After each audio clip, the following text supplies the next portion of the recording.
don't hit either of those, Mage looks extremely clunky. So in terms of consistency, I'm not the biggest fan of the deck, but I can see why some people are still holding on to it because it does have a chance of winning even unfavorables off the back of Lunacy. Yep, and it could come down to what we get from that deck of Lunacy, or if DimitriKazov can find a way to be aggressive and force Tom into a tough situation here. We're jumping straight into the game. Already Tom with Il'gynoth as the first card on the far left. That does make things a little bit more complicated going up against the Spell Mage. From Dimitri, though, you did mention how certain players, they've been kind of talking a little bit about Twitter, right? They're round one. They brought the Mage, and they've been saying, hey, I got stuck on this Mage. It's Conquest. Sometimes you just don't draw Encounter's Flow any of those 3 games at all, right? Let alone on time. And we have seen what Mage does when it doesn't get that mana discount. It plays a little bit too fair. It just feels too balanced, so to speak, right? Like everything is at full cost. It doesn't actually get a lot of things done. That is very true, and that's if you get the full 3 games to play with it in the first place, and we've already seen that in Game 1, Tom took the win off-stream with his Token Druid against DimitriKazov's Rush Warrior. We do have Dimitri starting off with the Ruined Orb at least to get something going. Fireball is another piece of burn that you generally like to have as many of those in your back pocket against Demon Hunter as possible, but it's really hard to like throw them all out at once if you don't hit any discounts. So in terms of a fair game, it feels like both the decks have hit the worst possible order of things. Dimitri even getting very expensive minions off the Font of Power. That is not what you want to see. Memorial Studies looking for an opportunity to pick up spell damage and combo with some of those cards. And Prison Phoenix, one of the harder cards for most classes to deal with, and it could line up very nicely with Dimitri's timing. He ends up pairing it with any of the combination of spell damage or finding ways to draw cards. Speaking of which, Tom struggling on the card draw. What is this opening from Demon Hunter? Hero powering every single turn and passing. This is a disaster for Tom so far. Complete disaster. The Skull is not going to be outcastable because of the Il'gynoth on the far left, so we're already expecting from Tom to potentially see just Skull played out for the full 6 mana, which means he has to get to the OTK the fair way, which is a bit difficult, but at least the incremental hero powers have put Dimitri close to that 24 HP breakpoint. Dimitri starting off with the Apexis Blast here is actually a little bit surprising to me here, because I thought you would go for the Ethereal, for example, and then time the Apexis for when the Phoenix wakes up, so he gets actual use off of the spell damage.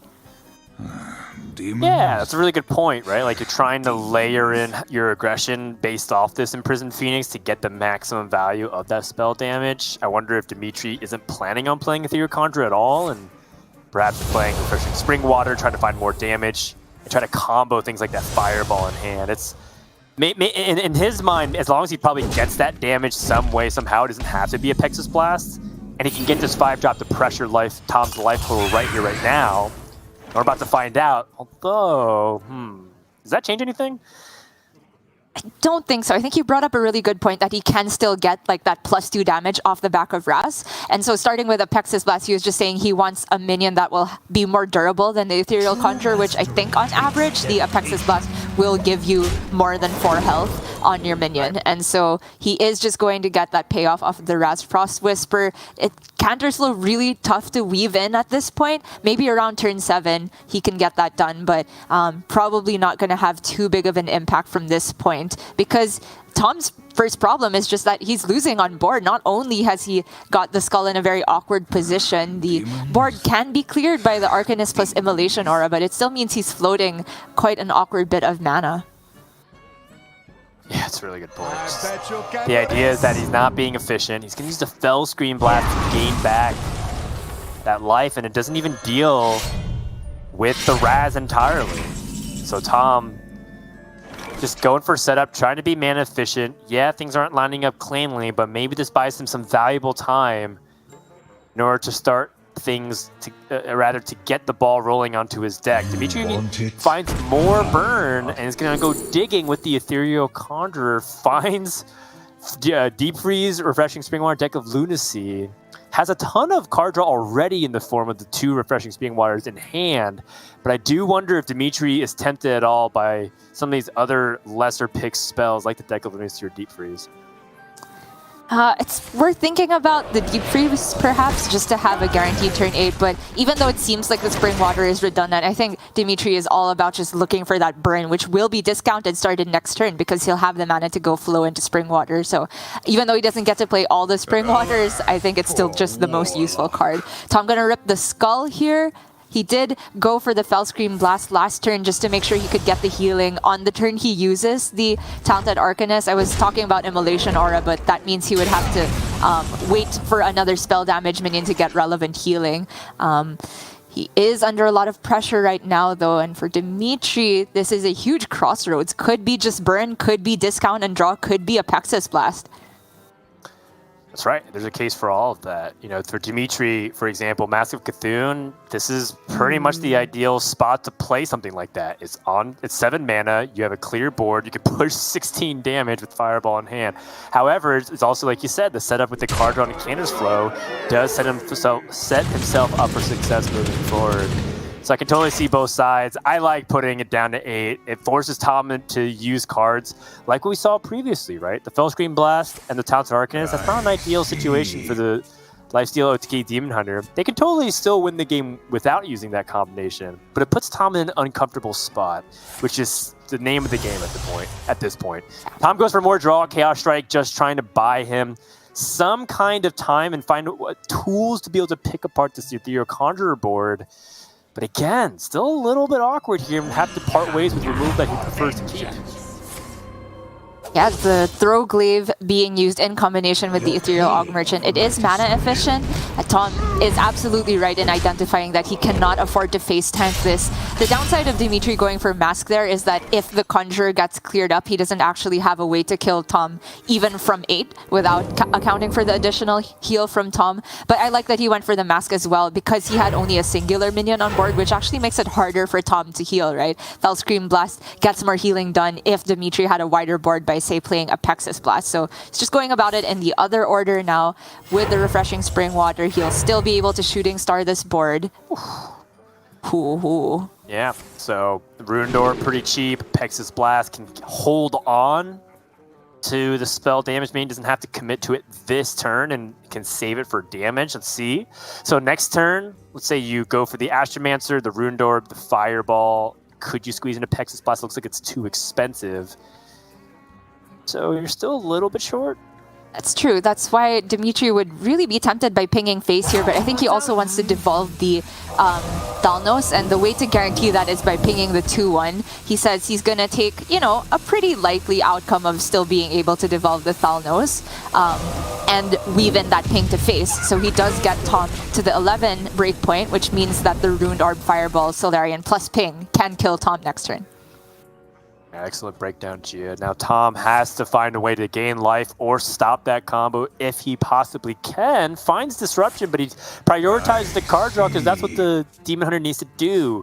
It's not really just about delaying, it's also finding a way to win. Skull of Gul'dan number 2 comes to the hand in the outcast position, so that is a good lineup here for Tom, but what can he really pick up here outside of just the second copy of the Warblades to stay alive? I'm trying to think if there's any alternative here for Tom. There were Dumpable Minion plus I-Beam, but not to mention he only has 2 spaces in hand to work with if he goes for Skull, so he's actually going Acrobatics instead, trying to look for any bit of healing, but it is absolutely not there. Tom just gonna pray he's not dead and try and set up a lethal of his own, but Dimitri set this up very cleanly last turn. Fireball Apexis also can just get the job done even without that fancy spell damage I was talking about. The fitting in the ping gave him 2 different breakpoints. Working dirty. Dimitri closes out game number 2, ties up the series against former world champion, former Grandmaster tom60229. and is now a best of 3. That Demon Hunter, I mean, when it draws like that, it's not beating anything. When you look at like the win percentage data, the matchup spreadsheets, the commentary provided by meta analysts and whatnot, they're all talking about things in context where you get to play Hearthstone. It feels like Tom didn't really get to do much here except get a beating from a Mage that actually played pretty straight up all the way up until the refreshing spring water draws. There wasn't actually that much good stuff coming out from Dimitri. Just got very fortunate that Tom didn't have much to do. Yeah, I do think that was still a subpar draw from Dimitri, but Tom's was an abysmal draw, right? When you have Il'gynoth that early, when you can't outcast the Skull, and where you're forced on using healing pretty inefficiently, there's just not very much you can get done. It's all a cascading domino effect of problems for the Demon Hunter. When they have to use combo pieces and then they can't get any discounts, they either give up their win condition or they give up the chance of getting out of Mage's burn range. So that's a pretty unfortunate one for Tom, but it's still just a 1-1 series now. Dimitri on the Rush Warrior up next. I feel that the Mage getting through for Dimitri is a very big deal because I tend to view that as the weakest deck in the lineup. Yeah, it's interesting. I think a lot of people are struggling to find, consistency in their lineup, and they just feel like Rush Warrior does a consistent game plan at the very least, just because it has a straight up ability to pressure a lot of decks in a meaningful way, but getting things rolling with the buffs to your hand or even just curving out in a really powerful way. Personally, I really like Rush Warrior just from an archetype perspective because Warrior historically has just been more of a defensive class, and so it's cool to see Warrior be able to play more aggressive in general, and I love the metas where we're able to see that. That being said, I do feel like week after week my stock in Rush Warrior has been lowering or kind of dipping. So I'm not entirely sure where it currently sits in terms of total pool. I'm looking at the stats as well for the round and trying to take a look at what Warrior is and how it's doing. It seems to be doing okay, just at 52% win rate. So it seems to at least be doing a solid job so far, Gia. Yeah, I do think Rush Warrior has a very solid place in the meta because it's such a strong counter queue against a very popular archetype in Rogue. It's also got quite some game against Demon Hunter, especially now that almost every Rush Warrior I've seen is running Mutinous on the top end. Not so much to just specifically target OTK Demon Hunter, but traditionally the kind of dead turn for Rush Warrior has been around turn 7. Like turn 5 you generally want to go conditioning, then 6 play something to pay off the conditioning. 7 is a question mark though, leading up into your Troublemaker turn. So I think that fits the curve really nicely with the upside of doubling down on the Demon Hunter matchup, which I already thought was pretty good for Rush Warrior. That being said, Demon Hunter does have draws that can still absolutely pick this apart. A Timely Skull and just parceling out the burn because Rush Warrior tends to be very face up with the amount of damage they have, and their reach is only in the form of weapons and Alexstrasza, which Demon Hunter can really abuse and kind of toe the line for how much HP they can sit on. It is the weakest, I put that in air quotes, because right now Demon Hunter has a very stellar matchup, or rather win percentage, currently in round 1 at 51%, but that's largely due to the fact that it has played against Priest a decent amount, and we know what Priest does exactly to a combo Demon Hunter with Mindrender Lucia. And so, Tom, just a slight underdog, but not so much that it feels like it's unwinnable whatsoever. It looks like the opening draw here does seem much better for Tom, as he has Skull that is likely to hit a position where he can get outcasted easily on the coin. And for Dimitri's side, does end up starting with the Imprisoned Gnark. Gonna look for something better with this athletic studies to perhaps keep the ball rolling here. Yeah, he could take the Vile Fiend just to have a curve play right now because his hand does just curve out, right? I mean, it never feels great to just drop Playmaker, but as it stands, it's going to be a long time before he actually gets value off of that. So I actually think it's fine to just play 3, 4, 5 and keep that pressure rolling versus Tom. Like I said, because there's Mutinous in there, kind of bridging the gap to Troublemaker, I think that Rush Warrior's game plan of just playing out minions for your entire mana that turn is a very solid way to approach the matchup. There's arguments, of course, for taking Kargath, though, because that is a minion that potentially shuffles a bigger minion in your deck, which can be a very big threat. Sometimes the armor gets you out of certain breakpoints, but I like just going for the bread and butter here. Yeah, I agree. I think that people start looking at the mechanics of Rush Warrior and say, oh, it's a matchup where my opponent doesn't play a lot of minions, my Rush minions aren't going to be super impactful. You know, just get stats on the board, pressure the Demon Hunter. Do not make it easy for them to draw those cards. And you can see Dimitri full-on aggression, playmaker with no rushers to be able to combo with. It's exactly as Gia laid it out. You need to try and take advantage of the small window that Demon Hunter gives you before it feels like it's an unwinnable matchup when they start getting everything rolling and have all their defenses and card draw set up. Tom does pick up an Illidari Study. He's going to start things off with that. Oh, that's pretty interesting, because I was thinking this would be like a double Throglaive plus shoot the 4/3 turn. But he does want to fit in the studies to be able to coin the skull out next turn. So we could just see him potentially not even kill the Gunarg. He could go Throglaive and Og Merchant on the Playmaker and have the earliest possible skull. I think the choice on this studies is going to be for the far future, right? Because he's absolutely banking this mana for the skull. Yeah, as soon as the Illidari came to the hand, gotta think about that coin skull. One of the most powerful plays that you could possibly pull off for that kind of mana cost. It's an unnerved skull if you think about it, from when it first launched with Active Outland. Demon Hunter's release. Another Sword Eater, a little bit awkward here for Dimitri, but I guess the nice thing is to have that guaranteed 6 extra damage from hand. And those attacks add up after a while here for Dimitri. Yeah, kind of agonizing as to whether it's worth it to take the trade with the Vile Fiend, so you can push 3 damage with the weapon to face.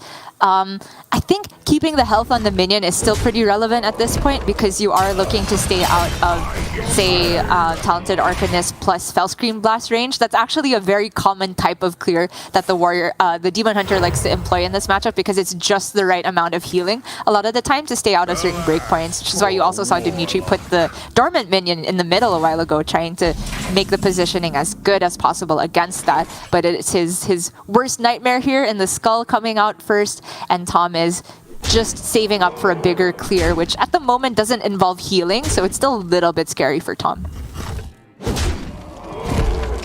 mean, Tom's not at 15 life. And this Overlord Runthok hitting the board shows 13 total. This has got to make Tom a little bit nervous. And quite frankly, the cards that he picked up with the skull weren't that great. Does find the Fellscream Blast, though. That's huge. He can go Talented Arcanist Fellscream on the Sword Eater, and then he can play 3 Throglaives, and that would leave a 3/6 Runthak. Sorry, a 3/3 Runthak.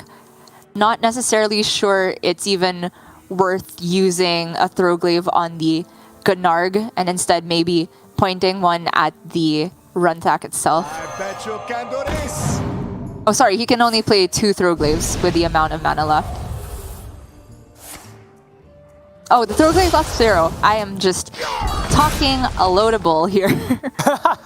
Well, he could end up, say, using a Throglaive and Hero Power to kill the Runthok if he doesn't want to get the hand buff going. Like you mentioned, health breakpoints are incredibly relevant in this matchup. And for the Rush Warrior, they like to snowball that advantage. If you keep 1 minion on the board, you can push damage, redevelop, and make it a little bit harder for your opponent moving forward. And Tom is going to commit to that line to try to stop the Runthok, and nod to the fact that he does not want DimitriKazov to snowball his advantage too much. These small little critters, the Vile Fiend and the Prison Gunarg, that's much easier to deal with than some big meaty 10 trashes that come out as like a set 6/6 or 7/7. That was a really close decision from Tom, because I do think there was obviously a lot of merit to clearing more immediate health on the board, because you both don't have to face tank the 3/2 and then you get rid of 2 minions instead of 1. Tom is obviously thinking about things like what you said, Tent Trasher and the Troublemaker potentially, where if you get them even 1 additional health on them, they can sometimes get out of breakpoints of Second Arcanist or Moarg, plus Immolation Aura, that type of thing. But for the meantime, I think Tom's going to be pretty sad about not having taken more damage off the board, because he's still under a lot of pressure. Ooh, okay. He is under a lot of pressure. Immolation Aura does help a lot. That's at least plus 5 life. Start off with double jump. Potentially pick up a impactful Outcast card. Finds Spectral Sight. Alright.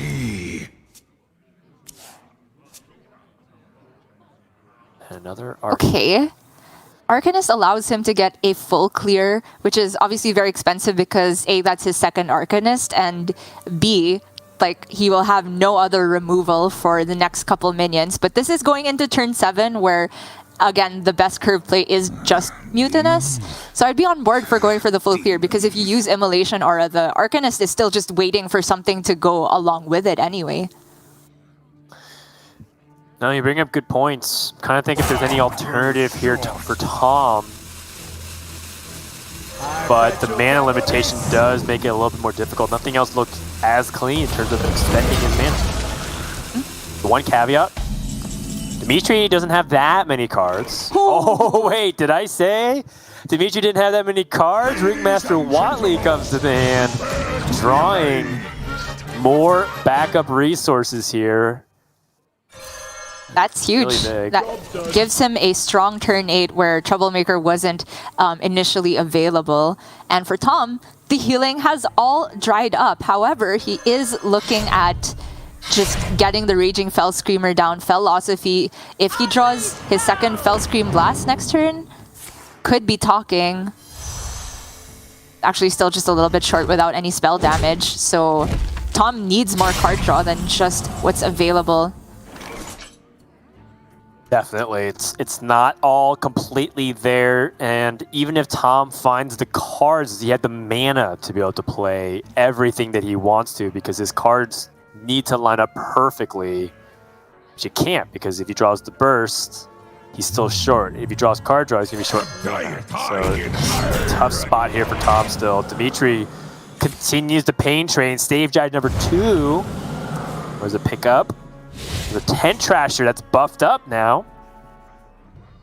Now that's huge. Even more stats on the board. But it is a question of how Dimitri wants to trade here, because there's still the other Immolation Aura to have to account for. He says it's okay if I put a little health only on the Tent Trasher because he gets to push more immediate damage face up. If Tom is Immolation Aura-ing, that's less mana he gets to use to potentially heal and get out of range of Alexstrasza. But maybe Tom finds the magic combination of cards here. 0 mana Moarg, Chaos Strike, Immolation. Oh! That's huge. But you would have to use... Actually, it's not enough to clear the Watley or the Sword Eater. And these Moargs, one of them actually costs 0. So he starts with a non-Skull Moarg, and then the 0 cost Moarg, and then Immolation Aura for the full clear. He can heal all the way back up to 12, which is going to be 1 off for Dimitri.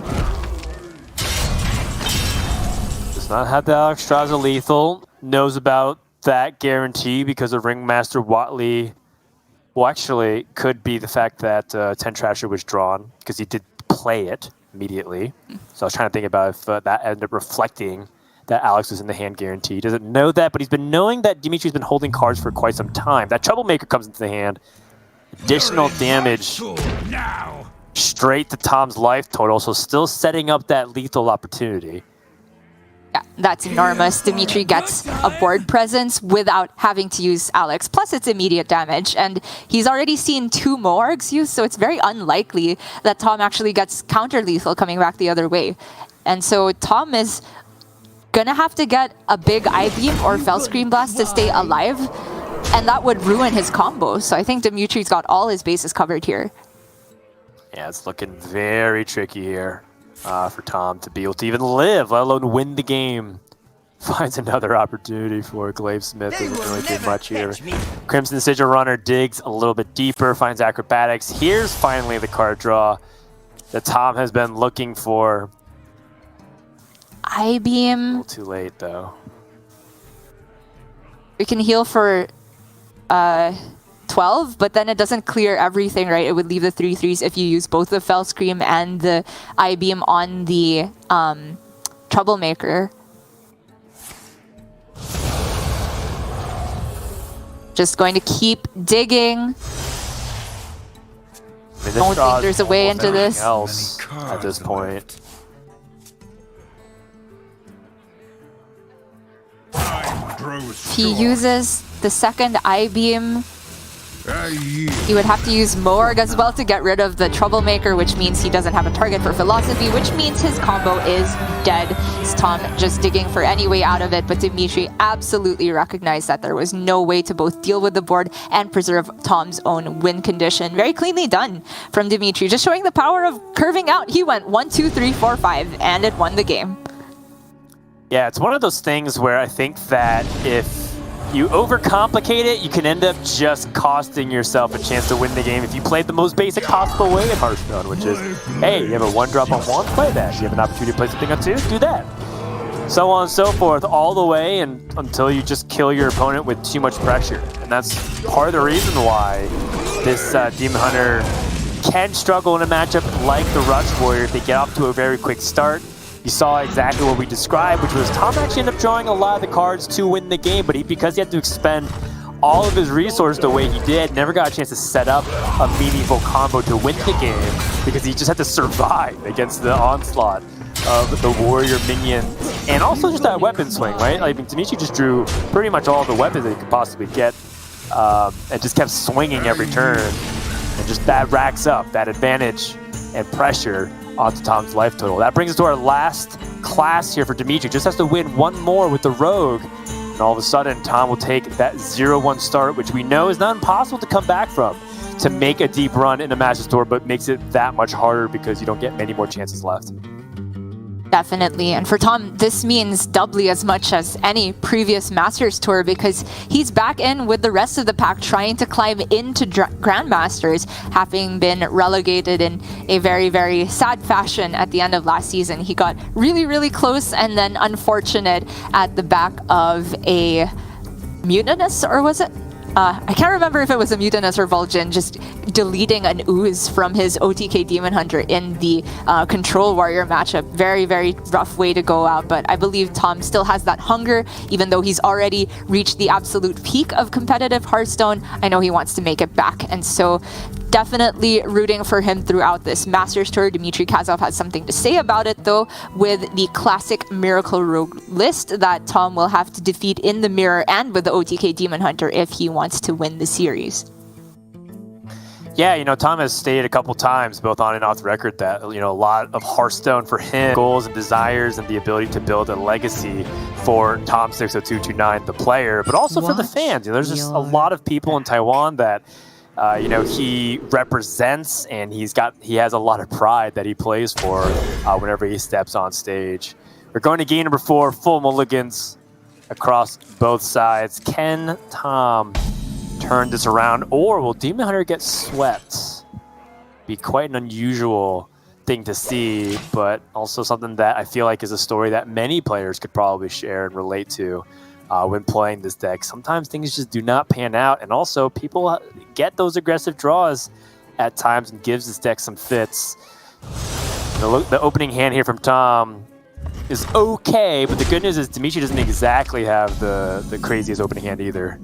Yeah, this is really bad for Dimitri. Like, he has Cult Neophyte as a curve play, but we all know that ideally you want to hold on to her to try and disrupt the Skull turn, etc. Dimitri simply cannot afford to do that, though it would mean doing nothing until roughly turn 5 for him. So he's just trying to get some type of board presence, which Tom can pretty easily deal with if he wants to just chuck an I-Beam at it, or wait, because he can use the I-Beam to kind of recoup the damage that the Cult Neophyte would do next turn anyway. Yeah, we're so used to seeing I-Beam troll the people who get it off of a Skull of Gul'dan. It goes from 0 to 1. It also works the other way around too. Called Neophyte, that increases the cost of those cards. Still stays at 1. That's just what the effect is. Oh no, Dimitri finds Secret Passage. Is it just a dagger, or are we ever entertained the idea of trying to get a play off that Secret Passage? I feel like it's a bit too early, even though the dagger feels awful this turn. When you go Secret Passage next turn, it unlocks the ability to play Swindle off, Mancrick off of it. Although at this turn, it does have that breakpoint for Swindle and Octobot and Foxy Fraud into something, which is still pretty decent. So Dimitri gonna take his chances here. Oh, but the Mancrick is the first one! Okay. We hit the Swindle at least. Yeah, that's a very big deal. If he gets a Kazakus for himself or further card draw, that can give him a very solid turn 4. One Thief, not exactly ideal. It feels like he's just going to have to go fishing for Mage spells a bunch of times to get anything done here. All right. Okay. Proactive play. It would feel extra bad if the only thing Dimitri could do to activate the one thing would be Guardian Arc Merchant. Interesting choices. The ally would be very tempting, but the problem is he has no guarantee that he's actually going to have a minion on board by the next turn, so he's just going for the Ruined Orb, looking for something better to do. Dirty Tricks is decent. Cloak of Shadows is not that kind of deck that you're facing. That tries to get a lot of face damage through connection, but mainly through spells that target their own minions even. Boy. Those other two choices completely useless, so the Netherwind is just going to give Dimitri a full secret turn next turn, which, you know, Tom is kind of forced to activate at some point because they're both spell-based secrets, which is why it feels a bit effective against Demon Hunter. But Tom is once again stuck with Il'gynoth in the opening hand. He just has a whole lot of combo pieces though, so he could just be looking to eventually top deck a Fellscream Blast and kind of kill Dimitri turn 6-ish? Turn 7 maybe? It's true. You know, the age-old adage that Rogue does not gain life is still very much true here. And Dimitri plays a pair of secrets, hoping to disrupt Tom. Maybe, you know, that threat of the secret can stop a coin into a skull of Gul'dan. Tom finds the Throwglaive and immediately tests to see what happens when he plays it. Both secrets will trigger here. Netherwind Portal. Ooh. Oh, geez, it's a big minion. No drawback either for discarding. Yeah, the Nightshade Matron is huge here because I think Tom was expecting, even if this was Netherwind Portal, he could still potentially clear a 4-drop with the second Throwglaive plus a swing of the weapon, which he can.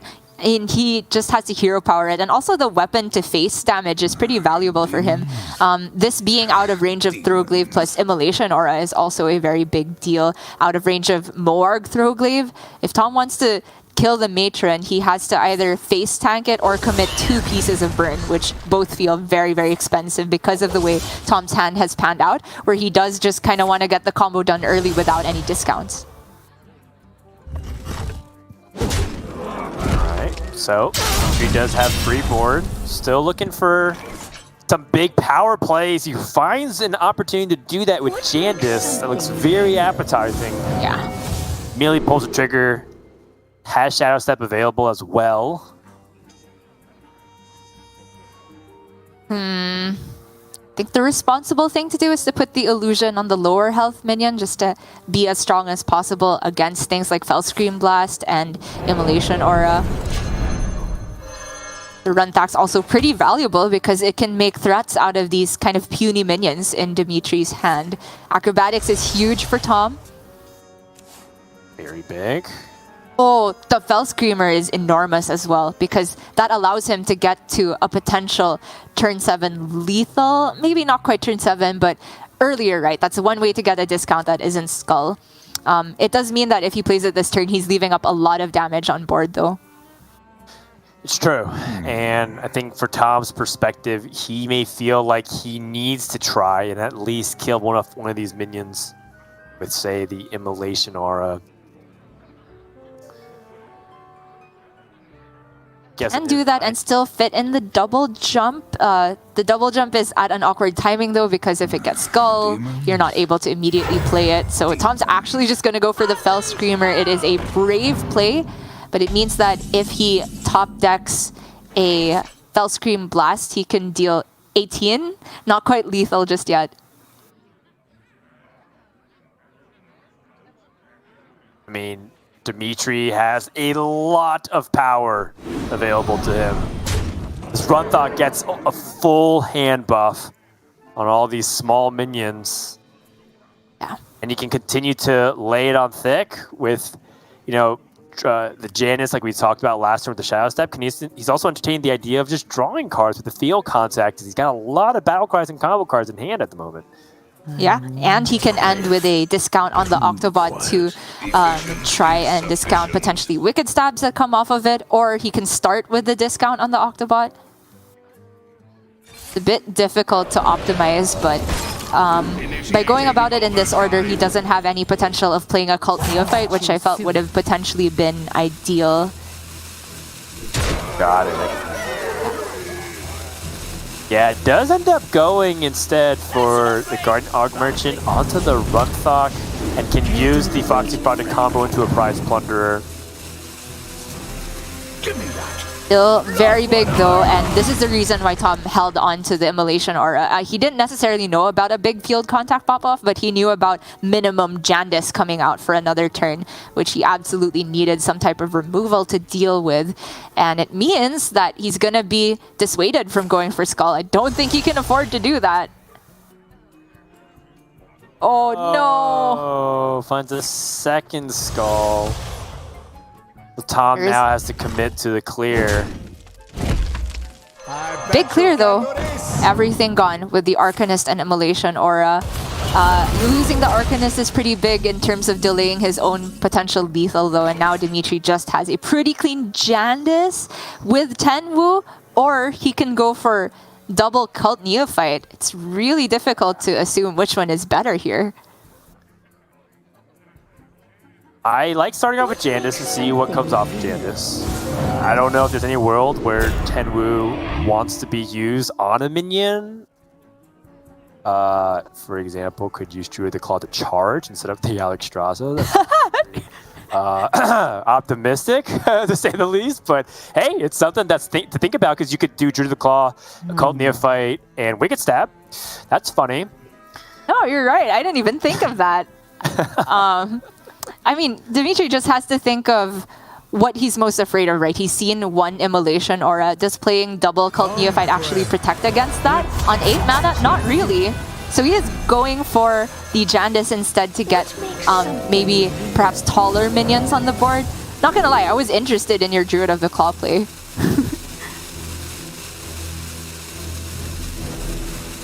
It was intriguing regardless, but I'm okay with anything that just threatened the Demon Hunter the way it's doing right now. This is also A-okay in my book. Tom is struggling. Actually, Tom might just be dead. Feels like it. Because the Moarg discount isn't permanent. If you had the ability to play all those Moargs in the Il'gynoth, I think we had... I think... Demon? there was some kind of damage combo that you can get going, but it still needed a little bit extra spell damage to get over the hump. Yeah, I mean, I think he would have had lethal if all these Moargs actually cost 24, but this is not that world. And to stay alive, he has to play all those Moargs with the Fellscream Blast. Demons? And that would mean completely obliterating his combo. So once again, DimitriKazov has put Tom in a spot where either Tom gives up his long-term win condition or Tom dies on the spot. Everyone! Time grows short.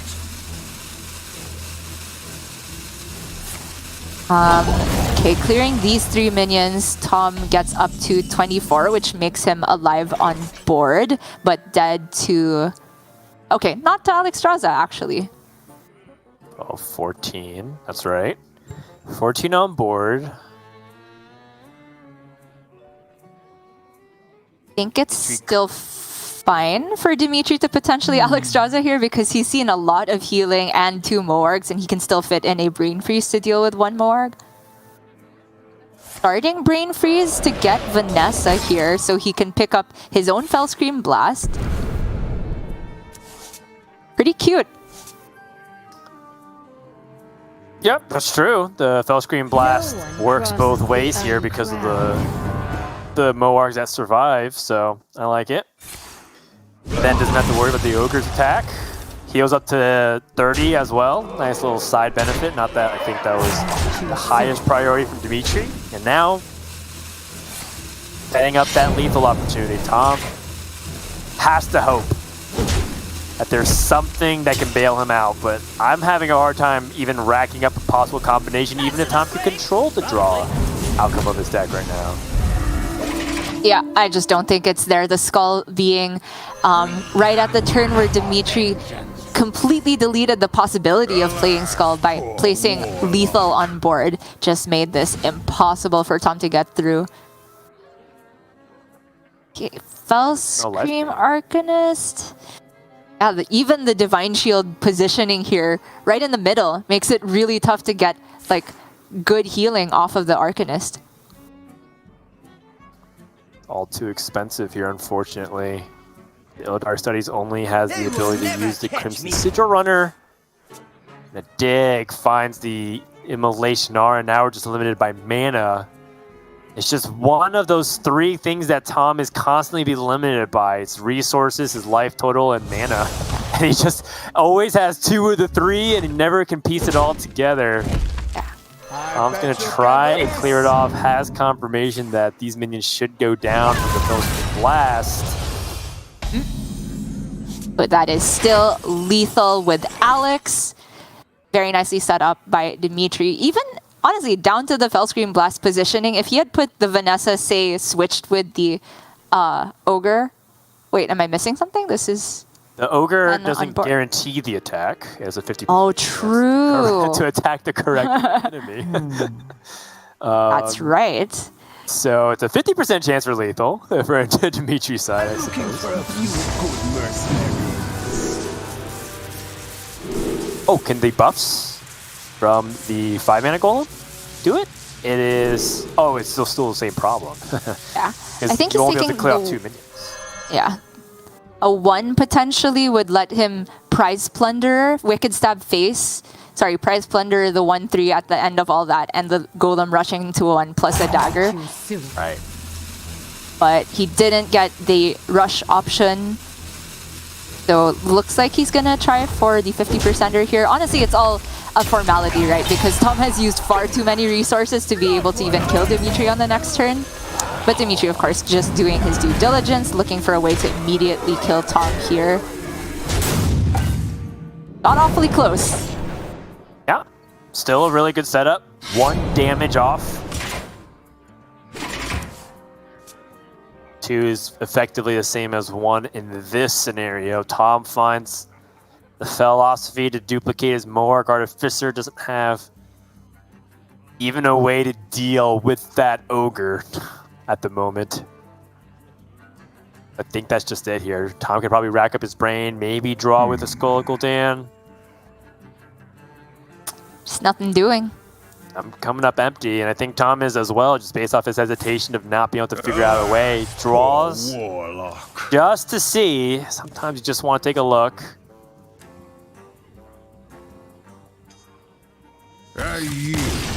Yeah. That's going to do it.